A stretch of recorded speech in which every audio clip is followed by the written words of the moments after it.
my fellow comic book collectors, it's Alan, the Comic Collector Geek, and this is part 9 of this unboxing. And this is a pretty good one because it's going to be all Precode horror. It's a Precode horror theme. We've got some pretty cool ones. I want to show you some Precode horror that you can actually get for your own collection fairly affordably. I think anything in that $100 range is kind of affordable. So yeah, so these are in that $100 range. Some of them. Some are bigger, but some are in the $100 range. And here's an example of that. This one was, I think I paid it like around a little bit under 100 actually. So this is Suspense number 16 from Atlas Comics, 1952. And it is a Saul Brodsky cover.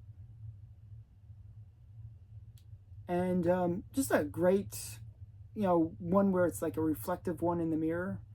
Got the girl maybe potentially dead. I don't know. A girl in a red dress, literally a proper red dress, like a full dress. Got the guy looking into the mirror and he sees this crazy guy with the girl in the mirror. And it's backstage horror. Now these Atlas comics, which are a version of Marvel did, use Atlas as its Precode horror title. Company, I should say. They are very affordable, very underrated. So this is just a interesting one. So we got the coffin is my coffin is crowded, the place, the corpse. Just a really cool Precode horror cover, and yeah, it was very affordable. And the next one is one so that one I got from eBay. This next one, actually, I'm working on getting this complete run of Precode horror ones. If I can get it out. The tape is really stuck to... I don't want to show it with the... Okay, one sec here. I'm really trying. The tape is really stuck. It was just like... I thought it was like going to be easy to get it out. Normally, tape's not too bad, but this tape was brutal. So I'm working on just a little collection. This is a really easy collection to get, actually. It's called Weird Horrors, and I thought this was a really cool one. It's the first issue number 1 from St. John Publications, 1952, and it kind of reminds me of The Mask of the Red Death, or some kind of like, one where the guy is dressed in red, and it's a Gus Ricka cover. Now, if you're familiar with Gus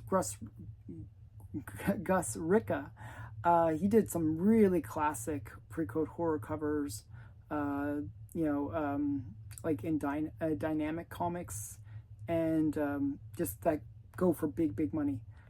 This one I got for a steal. I got this really low bid, actually, and it just presents really well. It's a 5.0, solid grade, white pager as well. From 1952. It just presents really nice. I'll show you the back as well. But Gus Ricka is a really great artist. He's the one that did all the ones with the test tubes. Really great cover. Okay, so I like that one. This next one is one that I liked for a while. This one is like a sort of a classic horror cover. This is Haunt of Fear number 8. It's just a cool EC cover with the shrunken heads, and I really love like the whole style to EC books. I just love their trade dress. I just love the style of this. I think this is Elf Elstein. Yeah, Elf Elstein. Has that Elf Elstein look to it. And, I like how they have the bubbles with the different narrators. So this is the Haunt of Fear number 8 from 1951, Elf Elstein cover, shrunken head cover. They even denote that it is a shrunken head cover, which is cool. So that's a fun one. And it says, to Vincent Beersley, Explorer. And it could be maybe a friend of his. I don't know. I'm not sure. Okay, so that's that one. And this next one is another Atlas Comics. Let me just get into this one. As I said, Atlas Comics allow you to get some pretty cool Precode horror covers for a fairly reasonable price. Like, some of them are more expensive than others. This is one of the more expensive ones, but not that expensive. I actually got this for, I think, around $100 bid. So it wasn't that expensive. It is restored, but it is a cool one. Another collection I'd love to have the whole run of Weird Worlds. So this is Adventures into Weird Worlds, number 24 from Atlas Comics 1953, and it is a cover by who? I have no idea. Oh, doesn't say. Doesn't say. I have no idea. I would have guessed like Russ Heath or somebody like that, but I'm not sure. So this one is a classic horror cover because of the hypodermic needle. So in the, Precode horror collectors like, gruesome stuff, obviously, but some of this, and this has that gruesome element to it, but other cool things are like anything with skulls, anything with girls in red dresses in distress, but also hypodermic needles. So hypodermic needles are a fan favorite. So this is a pretty cool one. The guy's like not doing so well. He needs his needle. I can't understand it. What went wrong? What went wrong? The halfway home. Sorry, halfway home. Very cool book. I really like these. I've been picking up a lot of Atlas horror lately. I've been kind of into it lately. I think it's kind of fun. And another Atlas horror. So this, you'll see. Actually, this one was kind of interesting. The guy had 2 Atlas horrors, and he originally wanted like $300 or something like that, and I kind of talked him down to like 150. It was like for the 2. So yeah, I thought it was a pretty great price. So so this is Mystery Tales, number 3 from Atlas Comics 1952. So some kind of vampire bat.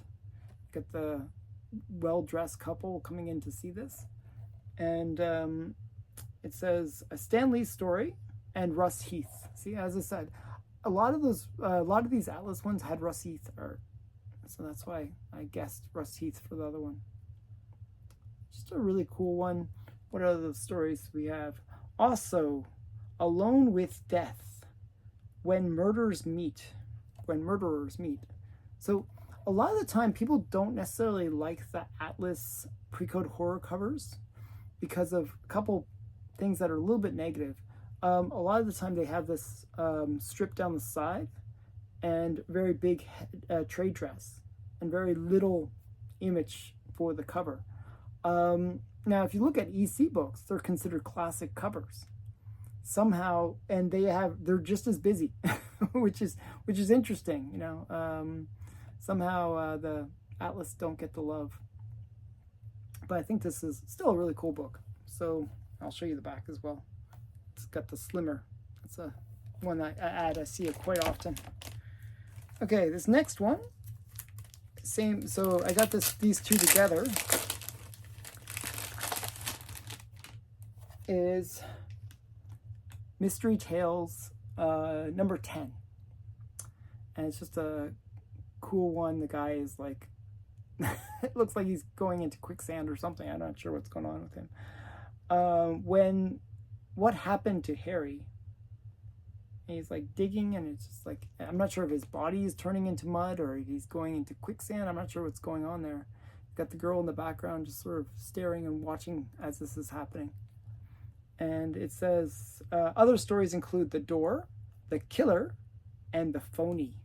And the phony guy is like ripping off his face, which is kind of cool. And this one is Bill Everett, who did the cover, and another Stan Lee story. It's amazing how prolific Stan Lee was in terms of writing. Okay, so I showed a bunch of Precode horror. I'm going to throw in a little bonus. This is not Precode. It's a modern book, but it is a good one. So I kept it for last, just as a bonus. Usually I keep the Golden Age for the as the bonus to some like modern books that I show, but this time I'm going to do it the opposite way. So I wanted to show just one last horror related book, and it's from an artist that I think is kind of like the modern L.B. Cole. He's, you know, people will collect this artist. He has a very unique art style, and it's one that I really like. So I've been picking up a lot of his books, and I really enjoy it. So this is Monsters, number 3, and just think it's I pick up his sexy covers. He has a lot of covers that are like some weird monster or something, but I'll pick up usually the monster-y girls. So I think this one is kind of a little bit more sexy, and that's why I picked it up. So this is Mark Spears' Monsters number 3, and it's like the Bride of Frankenstein one. This was from Bird City, I believe. Keen Spot, sorry. Oh yeah, I was right. Bird City exclusive. See, I was right. Bird City Comics exclusive from Keen Spot Entertainment, and this is from 2025. So just came out this year, but it's a great cover. I just think it's really great, sexy. I always liked the Bride of Frankenstein. I always, like as a kid, I kind of had a crush on the Bride of Frankenstein. And then we got the back cover, which just is the same as the front cover, but in a different color scheme. I think it looks really cool. So Mark Spears, an artist that I really appreciate. Now the next video will be the finale, so stay tuned for that. I definitely think you'll appreciate the finale. Thanks again for watching. Please like, comment, and subscribe. Bye for now.